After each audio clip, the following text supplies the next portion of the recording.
네, 녹색당 서울시당의 이태영이라고 합니다. 어떻게 하다 보니까 두 번 인사를 드리게 됐네요.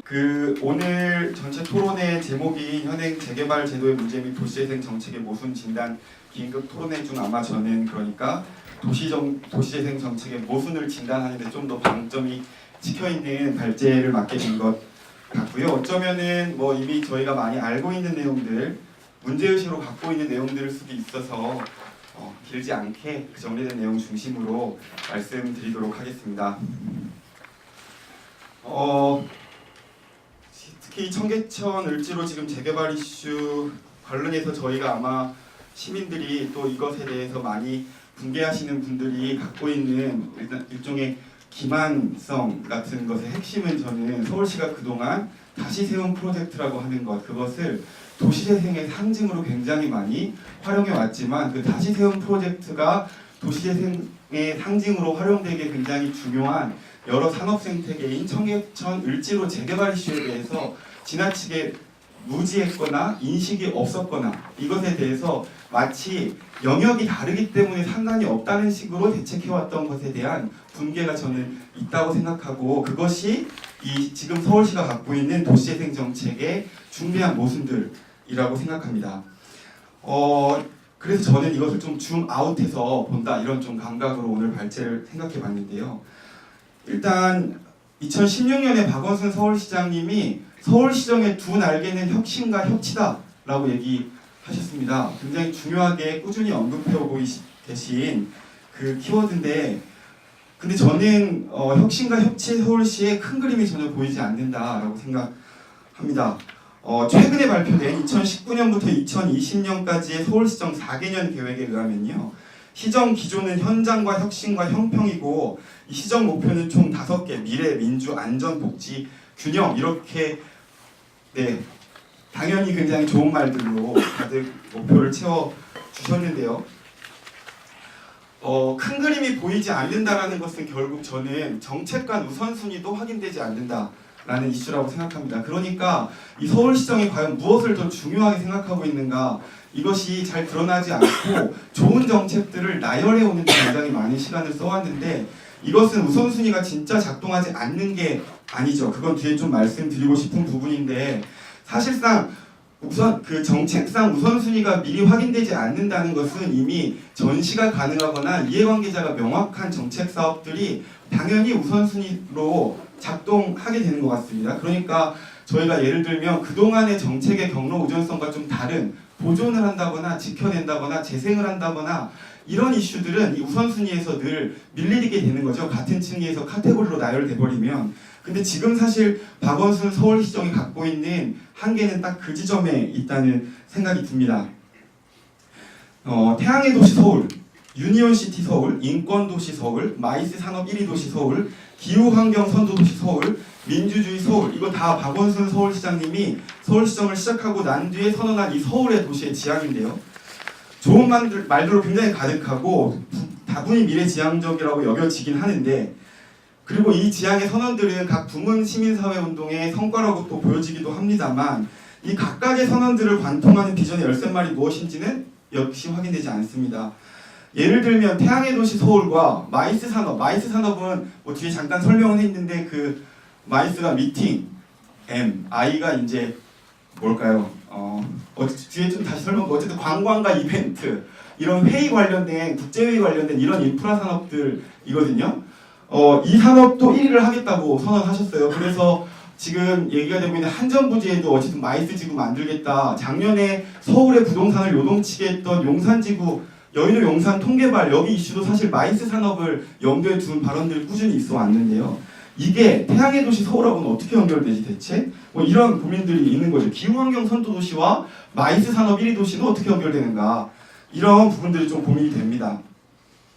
특히 이 관광 지역 명소화 정책을 굉장히 강조하고 있는 또 특징들이 있습니다.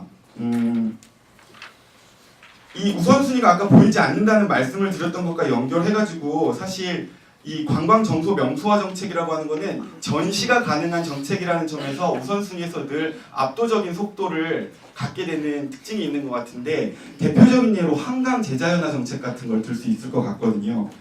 한강 재자연화 정책은 박원순 서울시장님이 보궐로 당선됐던 시절부터 이미 약속하셨던 한강 재자연화에 힘쓰겠다 얘기하셨지만 사실 그간에 이 한강을 둘러싼 정책 간 경합을 보면 관광 명소화 정책의 속도가 훨씬 압도적이죠. 재자연화 관련된 정책의 속도는 아직도 뭐 그 수요 조사를 해야 된다, 의견을 좀 더 수렴해야 된다 정도겠지만 이미 그 뭐 가보신 분들도 계시겠지만 한강 함상공원이라고 구남, 서울함을 망원동 그 한강지구에 배치하는 요 사업도 진행을 한다던가 이거는 잘생겼다 서울 20에도 꼽혔죠. 그래서 이런 작업들 심지어 이 배 끌고 오느라고 모래를 파내가지고 거기에 들인 돈도 상당해요. 근데 이런 작업들을 꾸준히 하면서도 어쨌든 2011년에 얘기했던 한강 재자연화 정책 같은 것은 여전히 우선순위에서 굉장히 밀려나고 있는, 이와 관련해서는 뭐 4페이지에 제가 발췌했던 서울녹색당이 2019년 서울시 예산안을 분석하면서 냈던 논평 중에도 언급이 되어 있습니다. 어쨌든 이런 자연성 회복 이런 이슈들은 사실 개발보다 명확한 우위에 이것을 설정하는 목표 설정을 할 때 실제로 작동이 가능한데 그동안 박원순 서울시정은 이런 류의 정책들을 다른 정책들과 동일선상에서 홍보하고 그래서 마치 그런 정책들을 진행하고 있는 듯이 보이지만 압도적으로 다른 정책, 그 기존의 개발 지향적이라거나 소유자 중심이라든지 뭐 이런 경로 의존적인 정책들이 훨씬 더 빠른 속도를 내는 게 당연한 겁니다. 아마 여기에는 또 이런 그 근거들도 있을 것 같은데요. 어쨌든 서울시가 2019년부터 22년 그 최근에 발표한 시정계획에서 그 계획의 근거로 최근에 진행했던 설문조사를 들었는데요. 앞으로 서울시 발전을 위해 시민들이 중요하다고 생각하는 정책 분야가 무엇이냐라는 질문에 경제 일자리를 가장 많은 시민들이 대답했다라고 하는 특징이 있는데 이건 흥미로운 점은 그동안 잘해온 분야가 무엇이냐라고 묻는 질문에는 경제 일자리 분야가 가장 적은 응답을 받았던 거죠. 아마 박원순 서울시정은 이 점에서 굉장히 많은 위기감을 느낄 수 있을 것 같습니다. 이건 뭐 지금 문재인 정권이 느끼고 있는 위기감과 비슷한 것이겠죠. 근데 이 위기감을 돌파하는 방식이 그 기존의 관성 그대로라는 거죠. 그런 아마 문제의식에서 얘기했던 이 아까 언급한 서울시정 4개년 계획 중에 한 카테고리가 바로 함께 성장하는 미래서울이라는 요 목표에 담겨 있을 텐데요. 경제일자리 정책에 대한 서울시정의 부담이 담겨 있는 그 중에 산업경제 부분을 보면은 서울형 신성장 기업 육성과 서울 방문 외래 관광객 수를 정책 지표로 삼고 있는 것이 보여집니다. 근데 전 여기서 다시 한번 어쨌든 지난 몇 년간 서울시가 산업경제 분야에서 지속적으로 언급하고 있는 관광 마이스 산업 경쟁력 강화와 관련 클러스터 조성 이 정책에 대해서 좀 주목할 필요가 있다고 생각합니다. 여기 제가 아까 까먹었던 그 약자들이 나오는데요. 마이스는 기업회의의 M, 미팅, 인센티브 관광, 국제회의, 전시사업 및 이벤트 이 각 앞글자를 딴 사업 명칭입니다. 박원순 서울시장님은 꾸준히 마이스 산업이 서울의 미래 동력이다라고 언급을 해오고 있고 지난해 서울시의 이런 발언에서 여의도 용산 통개발이 연장선에 있었던 거죠. 그러니까 사실 근데 지금 우리에게 필요한 것은 서울 방문 외래 관광객 수 같은 정책 지표가 아니라 경제 일자리 정책을 새롭게 구성할 수 있는 지표들을 개발하는 것일 텐데 여전히 이런 류의 정량적 지표들에 머물고 있다라고 하는 한계가 서울시정에서도 동일하게 드러납니다.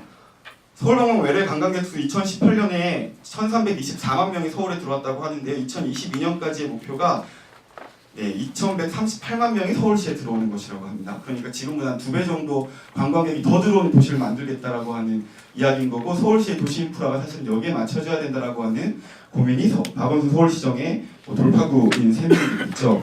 서울시 인구가 1000만 정도죠. 그러니까 서울시 가뜩이나 사람이 원래 많이 살고 있기도 한데 여기에 들어오는 외래 인구가 1년에 서울시 전체 인구의 2배 이상을 만들겠다라고 하는 목표를 박원순 서울시정이 최근에 발표한 셈입니다. 게다가 이렇게 도시를 그 전시가 가능한 정책의 전시장으로 단기적인 성과가 가시적인 드러나는 공간으로 인식하는 이른바 관료 집단의 습관과 선출직 정치인의 모습은 여기 저는 청계천 을지로 재개발 이슈에 대응하는 서울시의 태도에도 고스란히 드러나고 있다고 생각하고요. 예컨대 오래된 가게를 중심으로 보존하겠다는 대응 전략을 우선 발표했다거나 그 공간에서 삶을 영위하고 있는 노동자, 예술가, 자영업자, 주거 세입자, 상가 세입자보다 어쨌든 해당 이슈에 접근하는 다수의 유권자 및 정치 소비자를 먼저 인식하는 이런 류의 접근이 그대로 보여지고 예컨대 오래된 거주 공간과 골목을 전부 파괴한 자리에 한옥으로 만들어진 옥바라지 기념관을 짓는 것이 도시를 보존하는 대안이 절대 될 수 없는 것처럼 이렇게 박제된 이미지가 보존의 상징이 되는 것을 막아야 하고 그게 굉장히 모순적이고 거짓이라는 것을 드러내는 싸움을 저희가 좀 해야 된다 이런 고민이 듭니다. 그리고 도시재생인데요. 도시재생은 진짜 어떤가? 도시재생은 과연 전시되는 정책인가? 도시의 지속 가능성을 담보하는 정책인가? 이런 질문이 좀 필요하다는 생각이 듭니다. 도시재생 정책에는 기본적으로 굉장히 많은 기대를 하나의 정책 카테고리에 담고 있다는 좀 인상이 드는데요. 기존의 전면적이고 폭력적인 철거를 전제했던 재개발 사업의 대안이라는 주거정책 차원의 기대, 공동체 회복이라는 과업, 로컬 비즈니스의 개발이라는 새로운 일자리 창출이라는 과제, 그리고 부동산 관리 혁신적 실험 모델을 개발한다던가 이런 도시 문제 해법을 도시재생이라고 하는 마법의 지팡이에서 찾으려고 하는 인상을 받습니다. 실제로 그래서 서울 도시재생 비전 실현을 위한 20개 과제, 2025 서울시 도시재생 전략계획에서 드러난 이 전략계획 비전 과제 20개를 보시면은 아주 방대한 과제를 볼 수 있습니다. 이 중에는 서울역 용산 국제업무 재생 이런 사업들도 분명히 포함되어 있고요. 네, 최근에 발표된 서울시정계획 4개년 계획에도 도시재생력 부분에 보면은 광화문광장 개발 이런 것들이 다 도시재생이라고 하는 이름으로 들어가고 있는 거죠. 근데 이 도시재생 사업 역시 기존 투기 세력의 사업 침투를 막지 못했다는 비판이 분명히 익숙하게 등장하고 있고 저층 주거지 개선이나 주거 문제 해결에 실질적인 해법을 찾지 못했다는 자성도 있으며 공동체 활성화와 앵커 시설 마련에 머물렀다는 일기 도시재생 사업에 대한 평가들이 지금 등장하고 있습니다. 게다가 지금 최근 어쨌든 대부분의 서울시 혁신 정책들이 단골 출구 전략으로 삼고 있는 비즈니스 모델의 구축, 도시재생의 경우 도시재생 회사를 만들어라 라고 하는 출구 전략이죠. 이 실효성도 역시 질문하는 이들이 굉장히 늘어나고 있는 상태인 것 같습니다. 그런데 이렇게 서울시 같은 경우에는 정비구역의 해제가 되어 있지도 않고 기존의 갈등들이 그대로 존재하는 이런 상황에서 도시재생이라고 하는 이 방대한 정책을 담고 있는 이 카테고리를 시정의 전면에 홍보 배치하면서 결과적으로 시민을 기만하는 오류를 범하고 있다 이렇게 보여집니다.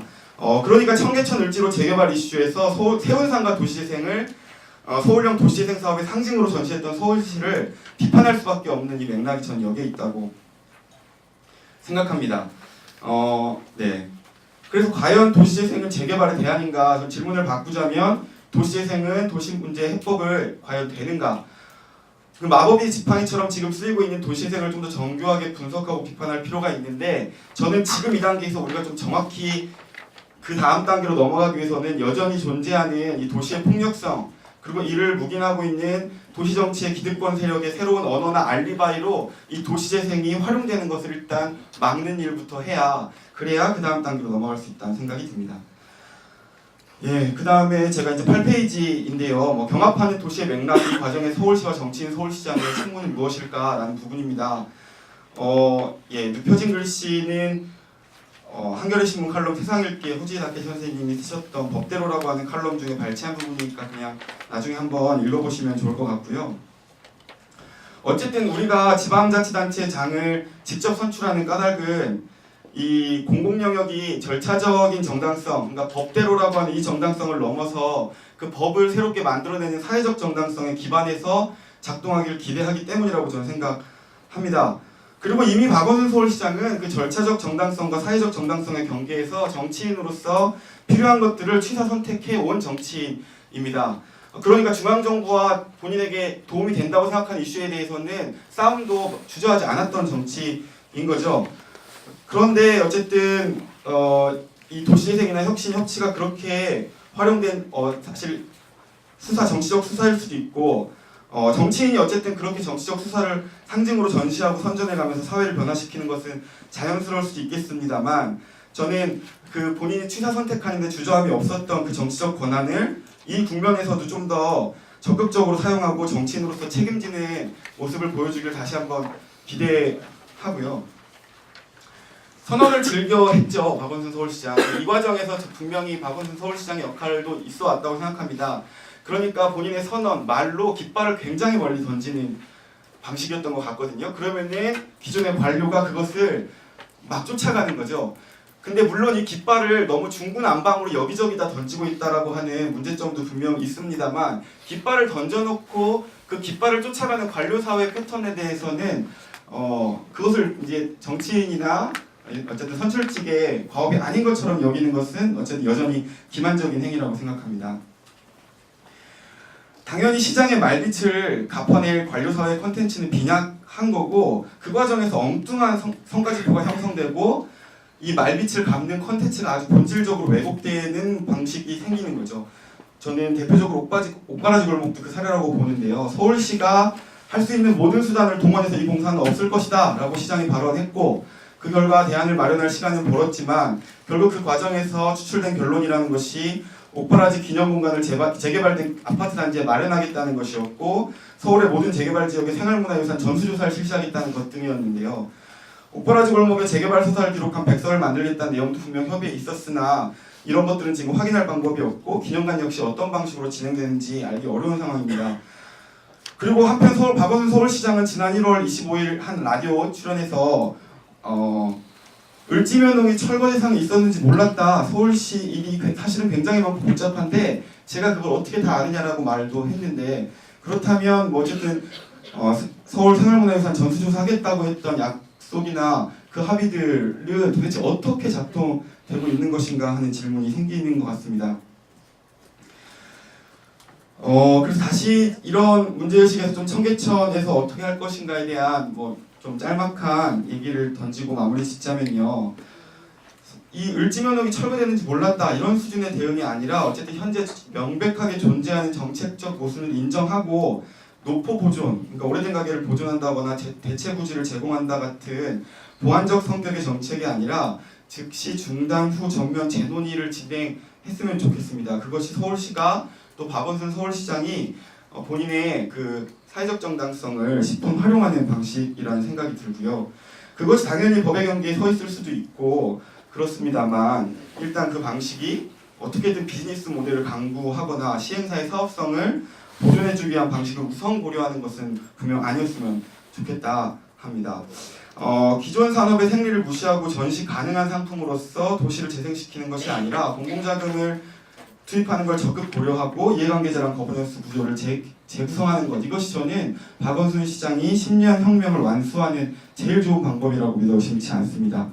그리고 뒤 이제 발제들에 계속 언급되겠지만 도시재생과 도시 및 주거환경 정비법, 도정법이 공존하는 한 이 같은 문제는 계속될 것이라고 보여지고요. 중장기적인 호흡에서 어쨌든 도정법 자체의 위헌적 요소에 대해서 좀 더 적극적으로 문제 제기하고, 건설 경비와 비용 충당을 위해 공공성과 주거권을 동시에 희생시킨 기존의 재개발 제도 역시 그 개혁을 동시에 계속 추진해야 되는, 그러니까 도시재생이라는 알리바이에 숨어서 이 영역을 놓치지 말아야 되는 그 이슈가 있는 것 같습니다. 제 발제는 이상으로 마치겠습니다.